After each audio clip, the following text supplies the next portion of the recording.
You drive down a moonlit, gravelly back road somewhere in small-town USA. Slowly, you pull onto an old farm road and follow the hand-painted signs telling you where to park. They lead you to a dilapidated old barn. The moon is high, casting an eerie glow over a foggy cornfield. You warily open the car door and begin to embark on your journey towards the field. As a blood-curdling scream cuts through the silence, you pause, listen, and disregard the slight feeling of uneasiness starting to rise in your stomach.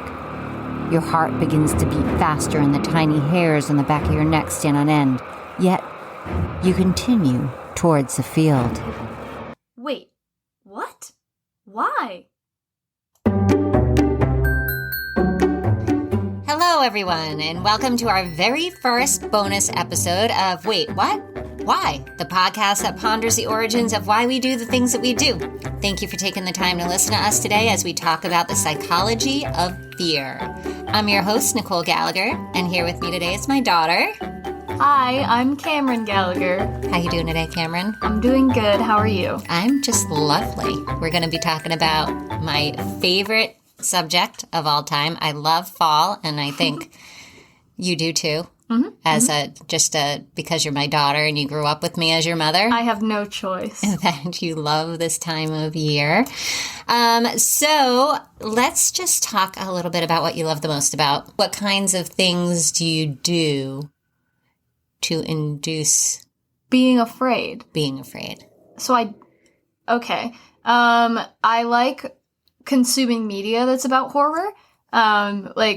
Basically when I pitched this idea to you, it was because I wanted an excuse for you to get to talk about, I know, one of your favorite things ever, which is horror movies, which I also love horror movies, again, by proxy of being your daughter, I think. And I don't know, I like horror movies. I consume horror podcasts. Not huge on reading horror very much. But I like horror video games and even horror board games. So you do? Mm-hmm. Betrayal at House on the Hill. I made you buy it for me. Yes. It's a lovely game. Shout out to Betrayal at House on the Hill. You build a house. Like, the first half of the game, you're building a haunted house and, like, collecting items and stuff with, like, other people. Obviously other people. It's really weird. Anyway, the second half of the game, one of the people turns evil, and then it becomes a desperate fight to survive.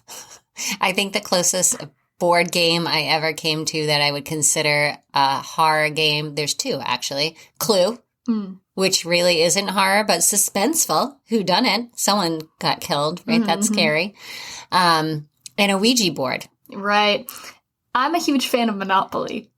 That is not relatable at all to this topic. No, it's horrifying. Capitalism is horrifying. Good Lord. Having to buy a house. Yeah, it's scary, especially right now. I know. But the Ouija board, I always felt like, I don't know. What's funny about Ouija boards is that it's sold by Haribo, and they put... Wait, are they the gummy bear people? You know, maybe I'm... Oh, Hasbro. Oh, Hasbro. Yes, Haribo is the gummy bear. Hasbro is from Rhode Island. Right, but Hasbro puts on the Ouija board box, not a toy, when they sell it, which I think is very funny because Hasbro is a toy company. That's interesting. And they bought Ouija, and then they put on it, not a toy. And it's people, if they see that you're selling it, they're gonna think it's a toy. Like, I just never believed. I was very skeptical and thought whoever I was with was pushing it. I never believed. Because it always worked. I've never played it. Well, I have, and it always worked, and I'm like, you're pushing it. Oh, I should say right off the bat, I was thinking, ghosts, paranormal stuff. Are you a believer or a non-believer? A skeptic? Kind of.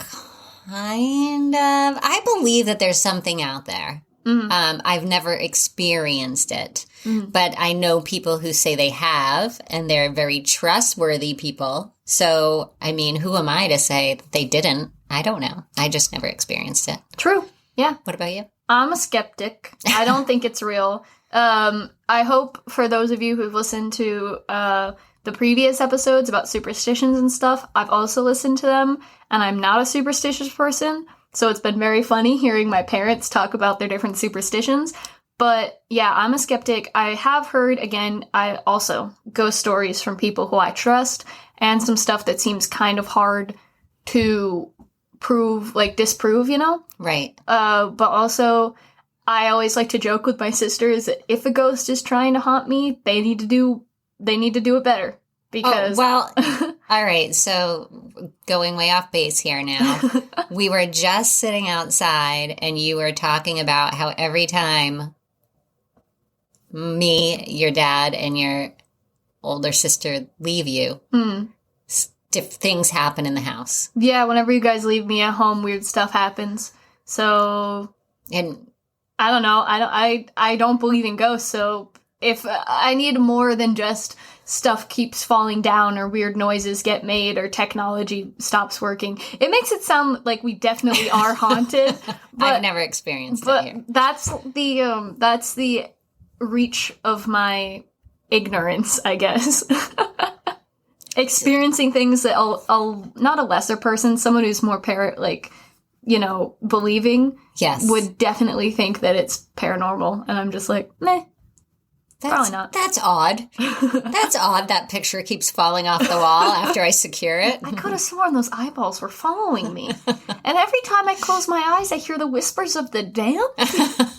Weird. Oh, sorry. I did get off track, but I also wanted to say, when we're talking about horror stuff, what do you consider horror? Because I think you and I rub off, we get a little bit conflicting. Because I think that suspense counts as horror. I do too. Okay. I think suspense, so horror can mean different things. I'm not big into gore.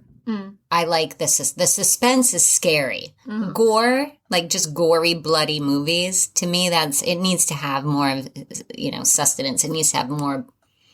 Same. I think. Story to it. I think that horror can be one of the most intelligently written genres in just the sound effects, the music, as you've heard, listener, as the sound effects, the music, your tone of voice, but just horror itself, and same with comedy, I guess, it's a whole exercise on how you feel. It's like messing with your emotions, right? Yes. And so intelligently written horror doesn't need jump scares or gore. It just actually needs to make the you music, scared. I feel, is the biggest part is in a movie. I think, or if you're in a haunted house or whatever, the music and the sounds are what makes it more scary than the actual thing. If you were walking through a haunted house and they were playing Taylor Swift, and things are jumping out at you, and you'd be like, oh, I don't know. I don't think it'd be as scary. That's one of the things that people have looked into in horror, because my sister was just talking about how she was watching a video on some type of horror, just learning more about the genre earlier today, because she's also big into horror.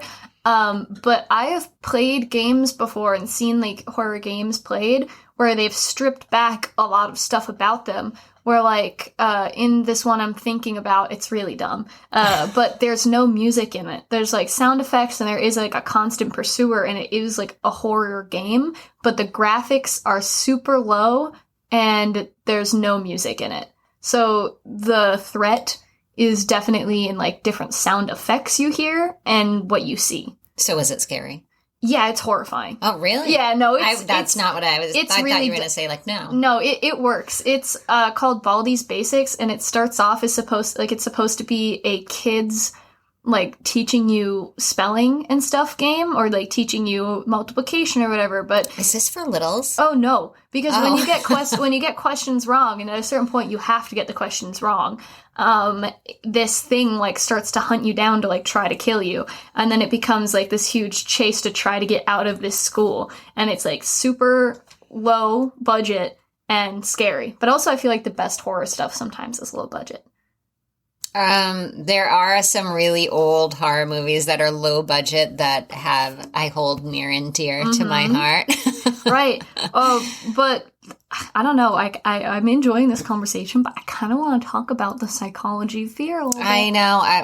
We digress. All right. So I will post the sources, for the material on our website. But what I'm going to talk about now, I think really summed it up pretty well for us and our listening audience. And it's an article from Northwestern Medicine.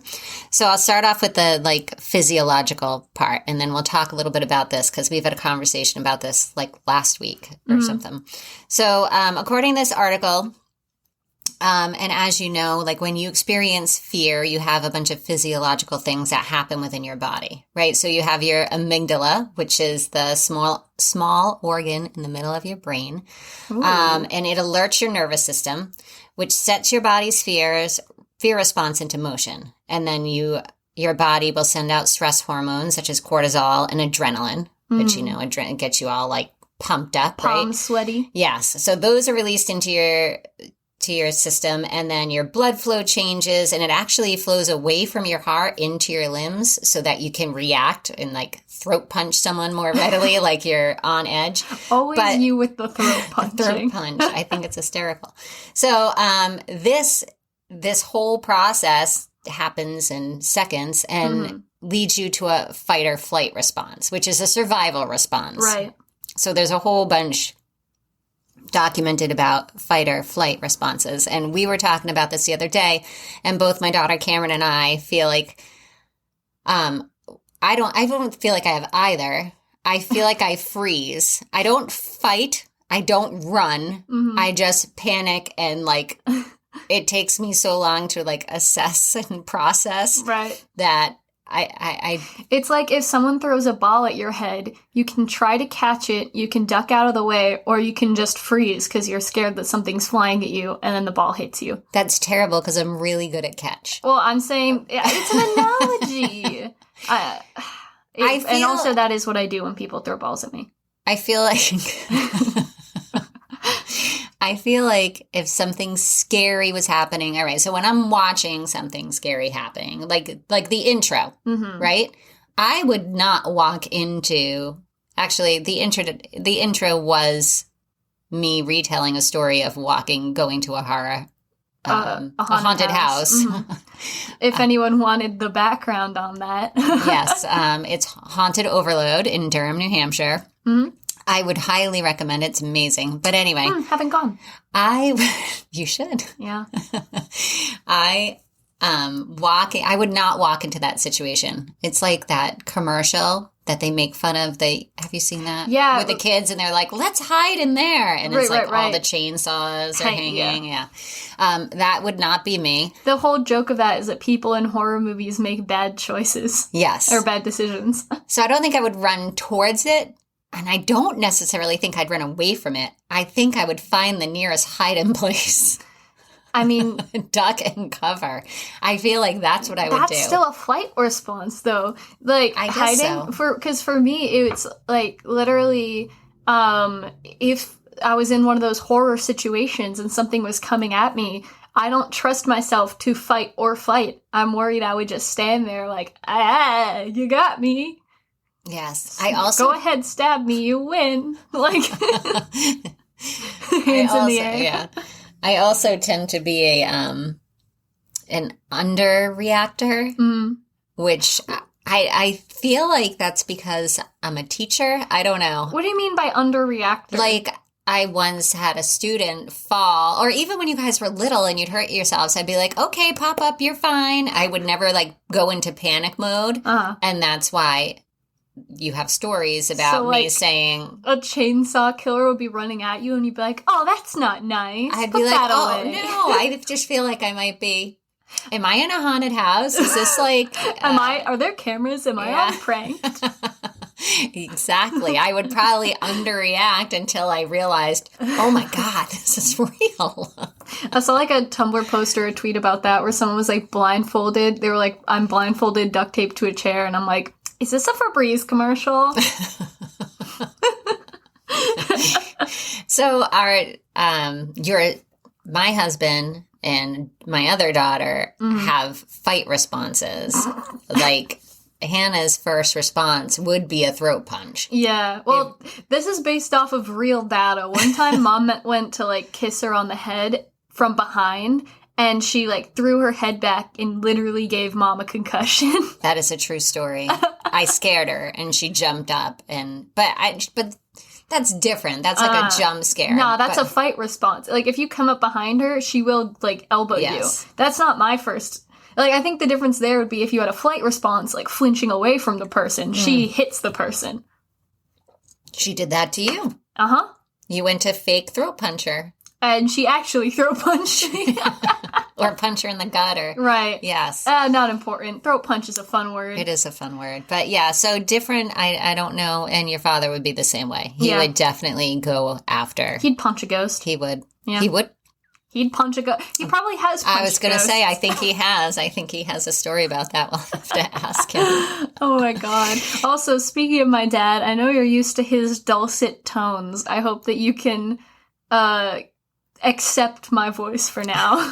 I know, I'm very horrifying. It's great for this topic. I think it's very exciting. All right, so moving on, and fight or flight. Right. We have flight. I guess that's what the freezing is the flight. I guess. The whole point was that we had neither, so let's go with that. Okay. So if Neither anyone fight nor flight. If anyone out there has a really funny story, like I love watching those videos where someone's like the fake, like pretending to be the scarecrow or the, dummy sitting on the bench during trick-or-treating or Halloween. And like somebody walks up to trick-or-treat and they get jump scared and the person just punches them in the face. I love those videos. I don't know why. No, they're beautiful. They're amazing. So if you have a story like that, you should reach out to us and share it. I'd love to hear it. Yeah, let us know if you are also a failure of evolution. The fight or flight, very, very important to survival. Mm-hmm. I don't know how we're still around.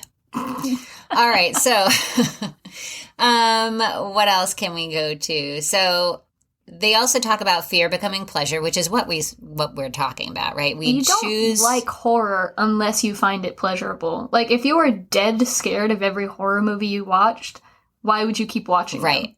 And as we have researched, obviously, most children do not like to be scared. They stay away from that. And so part of the psychology behind putting yourself in that situation is that you're in a safe situation. You know nothing bad's going to happen, but you still get that physiological response that gives you like this adrenaline rush and then makes you feel like excited and good about yourself. So after your scare, you can then laugh about it. Like if you've ever been to a haunted house or jump scared in a movie, it's frightening and you're scared and your heart races and then you end up laughing almost directly afterwards because you're like, oh, they got me. Or at least like the adrenaline's pumping and you're like excited.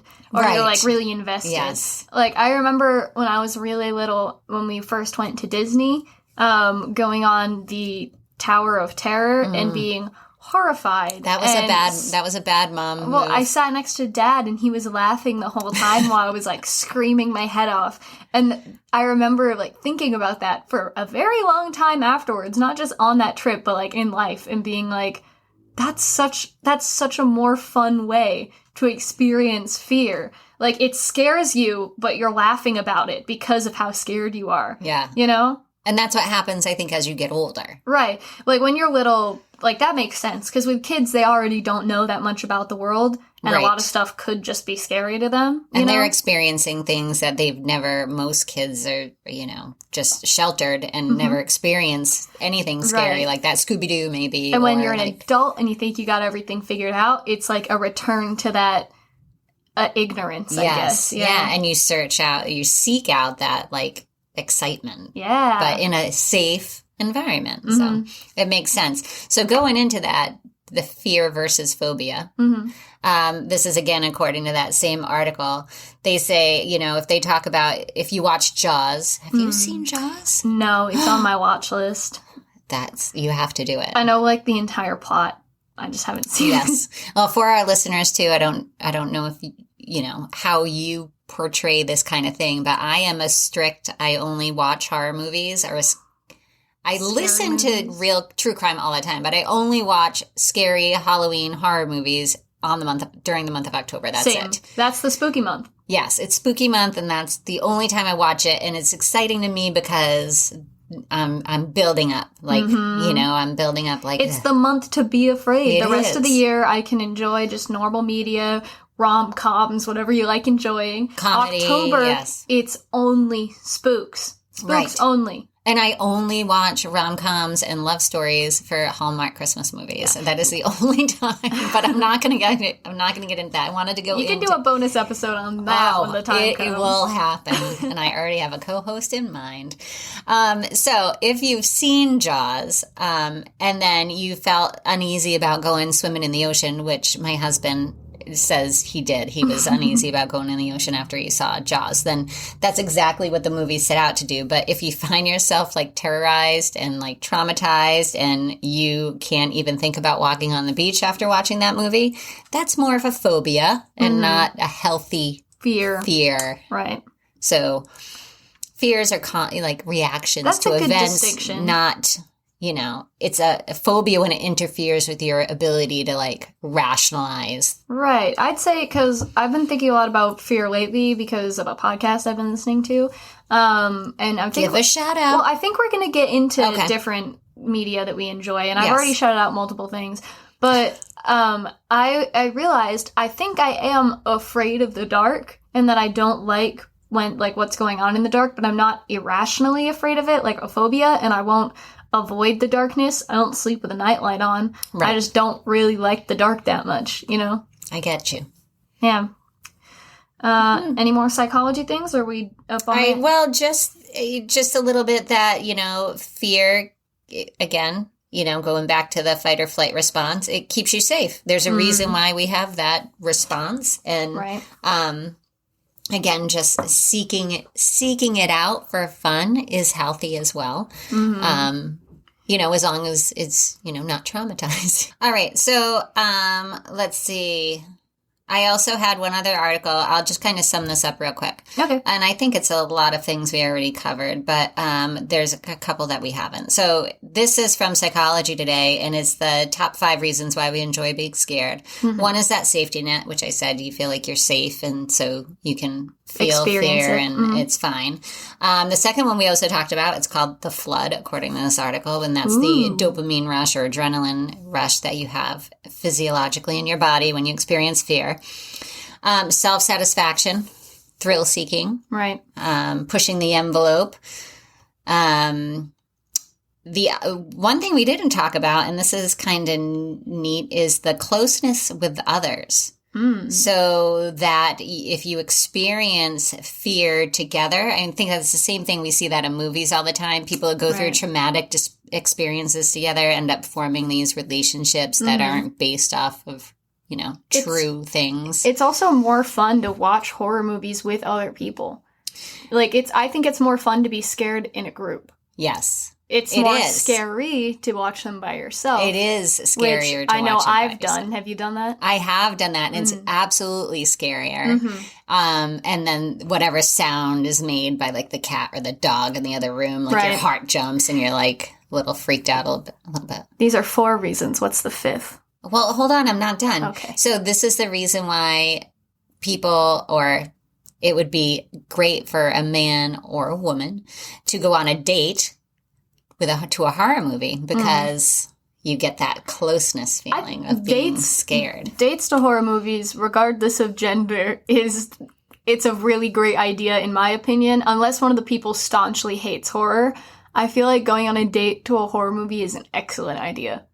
Not even because of the, bonding thing, just because it's something really fun, and I think it's funny to see other people scared. And you feel closeness, like we've overcome that, or it's really fun for me to watch other people's reactions. That's what I was just saying. Yeah. I think it's funny to watch other people get scared. Your younger sister, both of your sisters are hysterical. I know. When they're scared. Talking about that video game I was talking about earlier, I was watching a playthrough of that with friends, and watching them jump and, be scared was so fun because I, wasn't really jumping at all. That's just, jump scares don't really get me as much, but when they do, they do get me.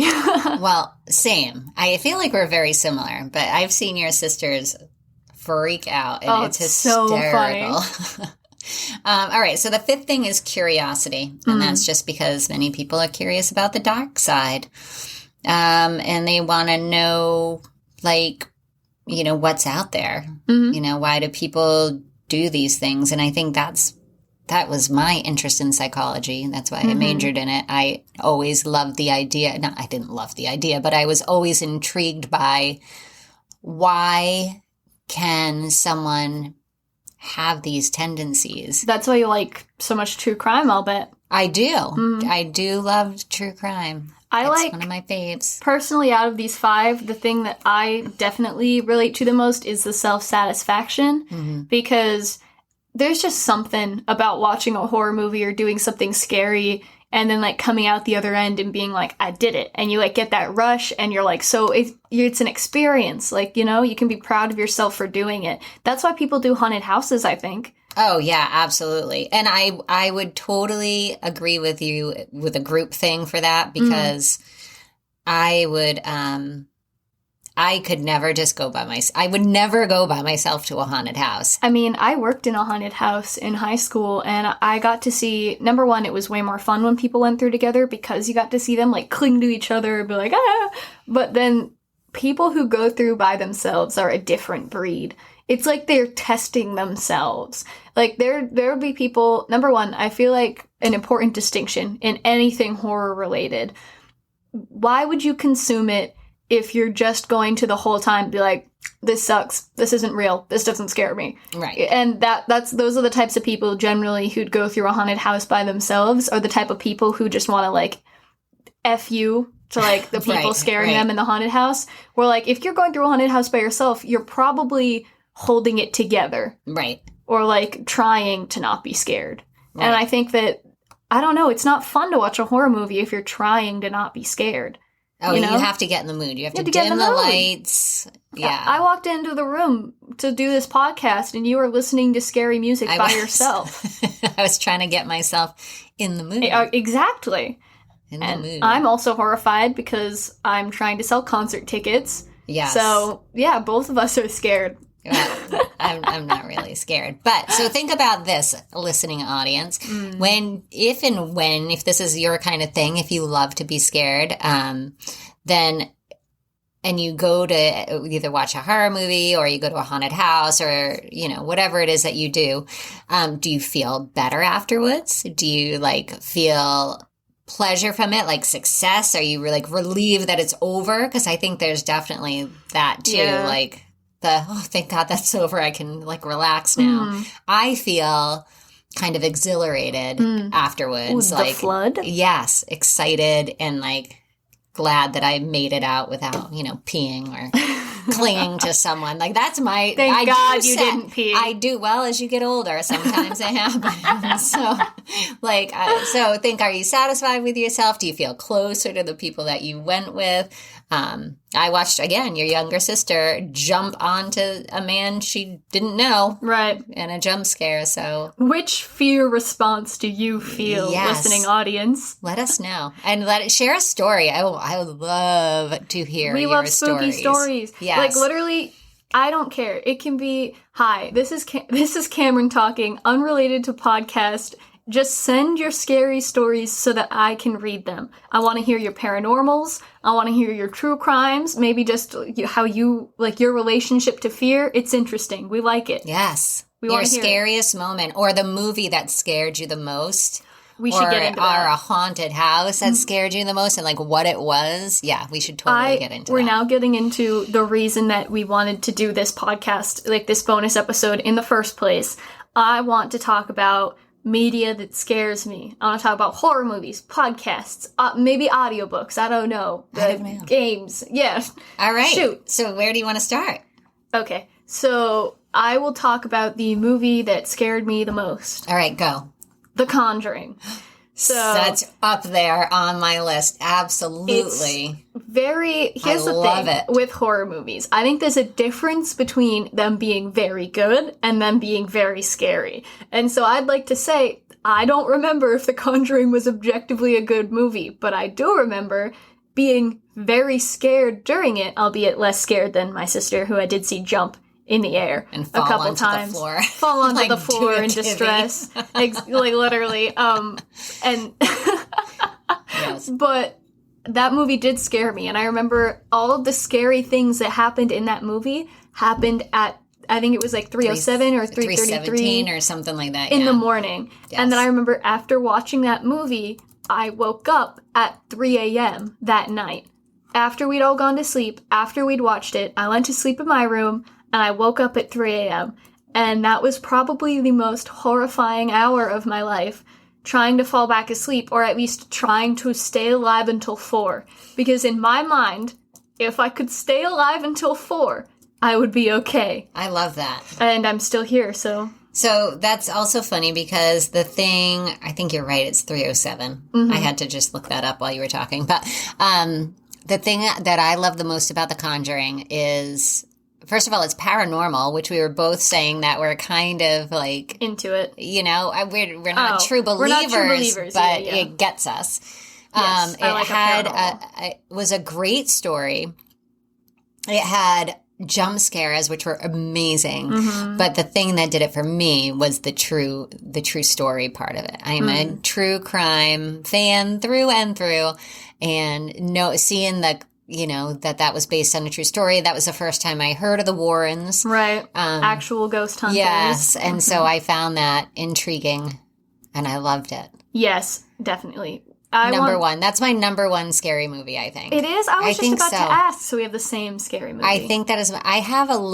So in October, it's very limited. I have 31 days to watch all the scary things. So movies I, without a doubt, love and have to watch in the month of October. Conjuring's new. Right. That's the newest edition. We both like old horror movies. That's worth saying. And there are some old horror movies that aren't very good, but they have nostalgia.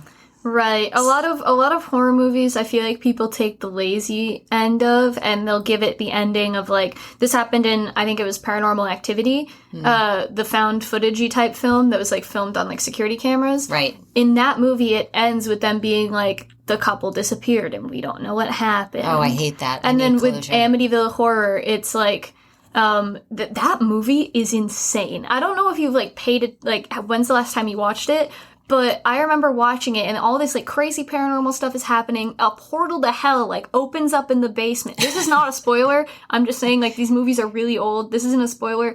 A portal to hell literally opens up in the basement and then it just cuts to like the next day or something, and the family is not acknowledging the portal to hell. Like they're like, it's just not even a thing. And then that movie ends in a very similar way of you don't get any closure. Right.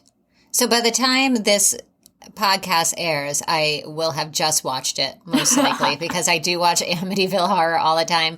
Camryn and I went to the house. Yeah.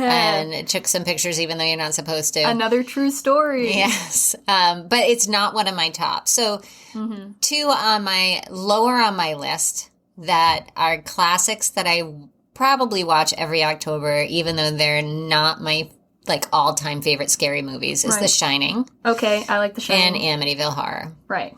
My top favorite scary Halloween movies are Poltergeist. I love Poltergeist. I was so worried that wouldn't make your list. Yes, Poltergeist is up there. Good I film. love Scream. Right. And I know that that's kind of like, I don't know. I like Scream, too. I just love, the reason why I love the movie Scream is because I feel like that's real life scary. Like, I love how the bad guys get beat up. Like, it's not just like Jason Voorhees who's like walking like a Sasquatch through the woods like and these zombie. people are running full tilt and he's still right behind them all the time. But so that's what I love about Scream. I feel like Scream is a more realistic kind of bad guy situation. I'd say Scream should not be your first horror movie. But after you've seen a bunch of horror movies... Hold on. Wait, I gotta interrupt. What? You have to see Halloween. You have the to original. see Halloween. Well, I thought you were going to get there. I was, but I went to Scream and I'm thinking there's so many references. Well, that's what I was going to say, is that the reason I love Scream, because you said you like that it's like realistic or like real life horror. The reason I love it is because it's so referential of other movies in that genre. It's like, I haven't seen it, but I know that there's the like, franchise that's Scary Movie or whatever. Yes. And I know that whole franchise is supposed to be a joke off of horror tropes. Yes. You need to watch the movies that made those horror tropes for those movies to be funny. Like, and now we need to talk about it because I think it's both of our up there number one movies. Yes. Halloween. It's a really good movie in my opinion, but it's like classic 80s horror. Like, I cannot believe that was not the first thing that came out of my mouth. Me either. Well, I thought you were saving the best for last. I was just like, because wait a minute. Before I even watched horror movies when I was younger, I knew the theme music to Halloween because it was your ringtone every year, and you would watch the whole franchise with like Dad. So I knew what the cover looked like the art. I will also say that my husband hates October because of and December for that matter. He does not like my obsession with scary movies or Hallmark Christmas. Our household goes through transformations seasonally, okay? Yes. Spring, it's normal. Summer, it's normal. Fall and winter, oh boy. My favorites ever. I love fall and winter. I love New England. I could never leave it. Right. It's like if you love horror or you love Christmas, like that type of time, then fall and winter in New England is definitely the best place to be. Absolutely. I think. Unless you want to work on horror movies, and then I'd say LA is a good bet. Probably. But yeah, I don't know. Just talking about this stuff, I'm getting like so hype. I know. I think I want to talk about, I didn't like horror movies for the longest time. Do you want to hear what actually got me into the horror genre as like a teenager/adult? Of course. I've kind of told you this before, but I didn't like horror movies. I didn't like anything scary. I couldn't even watch Spider-Man because the intro had spiders in it. This is so true. We used to have a family night every Friday night, and we'd have like pizza and a movie and like ice cream every Friday night. And when Spider-Man first came out, what is that? It's not. Is it the original with it's the original. Tobey Maguire. Tobey Maguire, yes. And they couldn't even get through the intro. The music, again, it comes back to the scary music and the spider webs all over. That music's not even like too scary. They just were using like CG spiders in the opening, and they looked too realistic, and it was scary. I remember we had to shut it off. It was terrible. Starring Tobey Maguire. It's starring that big horrible. What am I saying? Big Haribo, the gummy. Big horrible scary fuzzy spider. I'm out. Can I just say, I think this was also at a time where Blockbuster Video was like we were renting movies and we got discounts for Friday night movies on children's movies. Anyway, I digress again. So what got me into horror was video games. Right. Well, horror that's your generation. It's because I remember finding YouTube videos of people doing playthroughs of old horror games like Outlast and Amnesia: The Dark Descent. And the reason that I picked these two when I'm like talking about horror movies or like horror games that I liked, these two are not like, they're not slashers in the way that you can't fight the enemy. You yourself cannot physically fight the enemy. The whole premise of Outlast when it came out, it's like, it's dated for sure. But it was like a 2015 or 2014 thing, maybe even earlier. And you play as a reporter who goes up to an old mental asylum to figure out what's going on. And there were like these experiments being done, and there's like these crazy, like horrible mutant things happening. Everyone's dead or insane. And you can't fight the bad guy. You don't have a gun. You don't have a knife or anything. You're a reporter. The only thing you have is a camera. So what you're trying to do is gather evidence, make it through the game without dying, and then get out. And I'm not going to spoil the ending, but the entire thing is horrifying. Huh. That's interesting. I haven't played it before, but I do plan on this October playing every horror video game that I can. So we'll have to have a little updated version. Of this podcast? Yes. So like, I can do a little horror. Horror games. I've played horror video games before on camera and stuff, and it's very funny, I think, to watch me play horror video games, just because, as I said before, jump scares don't get me very easily, but you do get to see me go into this, like, try-hard mode where I'm just panicking, trying not to, like, in the game die, and just ignoring the horrible thing that's going on, or the horror thing, and just going for it. I'm not getting scared by jump scares, no, like, horrible slashing persons making me scream. I'm just like, nope, nope, nope, nope. Not today. Not today. Not today, sir. But yeah, that got me, I think horror video games were the thing that got me back into it because it made me realize how fun being scared could be. Yes. And I think horror games is a fun example, or like board games, like I mentioned before, because instead of watching other people go through that fear, you are actively being afraid, and it's up to you to not die. So it's like immersive. It's kind of like a haunted house, except if in the haunted house they could tag you and say, you're dead.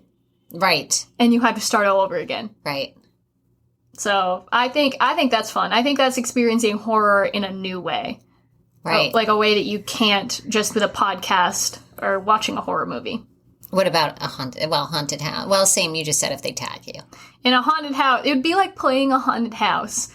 Playing a haunted house where everyone in there is trying to hunt you down and kill you, and you're trying to make it to the other end and that stay definitely alive. sounds much scarier. Yes.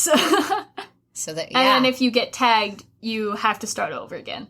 All right, so again, I'm going to throw a shout out to the listeners. If you play horror games, please give me recommendations. And if you can relate to this and share a story or share a game that you really love to play, we will pass it on. Yes, I'm always looking for recommendations. I've heard of a lot of them.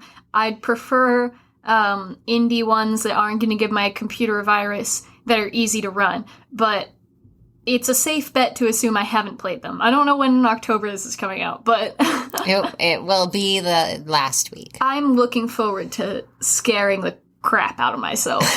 I do too. Every October. All right, so movie. Did we cover all the movies? Are there any other movies that we left out? Well, we could mention some movies that people might be upset that we, like, if we don't mention them. Okay. I know people like Annabelle, like that whole franchise. Annabelle was good too. That's part of the Warrens. I was going to say, it's part of The Conjuring a little bit. I haven't seen it, to be honest. I have, and I really liked it. I haven't seen Chucky. I haven't seen... Chucky was... all right, so I saw Chucky when it first aired. I'm giving away my age right now. And it was horrifying. But it didn't hold because of, technology over time. Right. It's kind of like Freddy Krueger. Freddy Krueger looks very, it's so fake and dated now, but at the time period, it was horrifying. That's one of the movies I was going to bring up because it's a classic Freddy Krueger, or I guess what's it called? Night on Elm Street? Nightmare on Elm Street? Yes. Right, not Night on 34th Street, the Christmas Miracle movie. on 34th I'm having a great time right now. This is why I'm not going to be the host for the Christmas episode. But yeah, Nightmare on Elm Street, I watched it. Honestly, was expecting more. Mm-hmm. It has a good premise. I think it was the graphics and the story that pulled me out of it. Just because... I try not to hold graphics against horror movies, so I'm not really going to blame that, because I did think it was pretty scary. Once again, the ending on that movie, they ended it to set it up for a sequel, which I felt like the main story had already ended, and it was already really good, and then just the last minute to 30 seconds of it completely threw me out of the loop. Yeah, they all do that. I think I've seen every single... I don't know about Nightmare on Elm Street. I've seen every single Friday the 13th because Jason Voorhees was my favorite. You've seen, isn't it there a night, I'm like losing my mind right now. Have you seen the Friday the 13th that's like Jason versus Freddy goes to New York? Oh, Jason Takes Manhattan? Oh, yeah. You've seen that? That's separate from Freddy versus Jason. And yeah, I went to the movies to see that. And of course I did. He literally swam across like the... Friday the 13th is such a buck wild series. That's so good. Oh, we're like forgetting some classics. Like what? I lost it, but another one just popped into my head. Psycho. I haven't seen Psycho. Did you see the show? There was a Netflix series show. Part of it that you had on the TV. It was so good. I don't know. I'm not into. I don't know. It's way less fun to me if there isn't a paranormal aspect, because then it becomes less horror for me.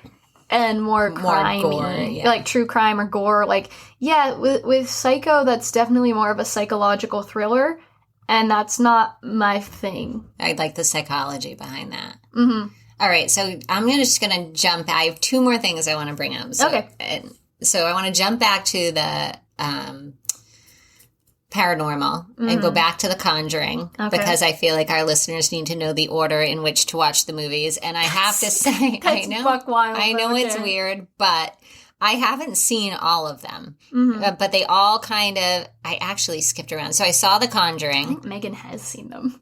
I've seen Annabelle, and I've seen The Conjuring 3. The Devil Made Me Do It, which is the last one. So there are, how many? 1, 2, 3, 4. There are 8. What? 8 movies in the Conjuring series. When you said that The Conjuring 3 was the most recent one, I was like, oh, so there's like 4 movies. We're just missing Conjuring 2. You're telling me there's 8 of them? Yes. So you should start. And it's actually in the order of release. So it'd be The Conjuring should be the first one. Right. Then Annabelle. Then The Conjuring 2.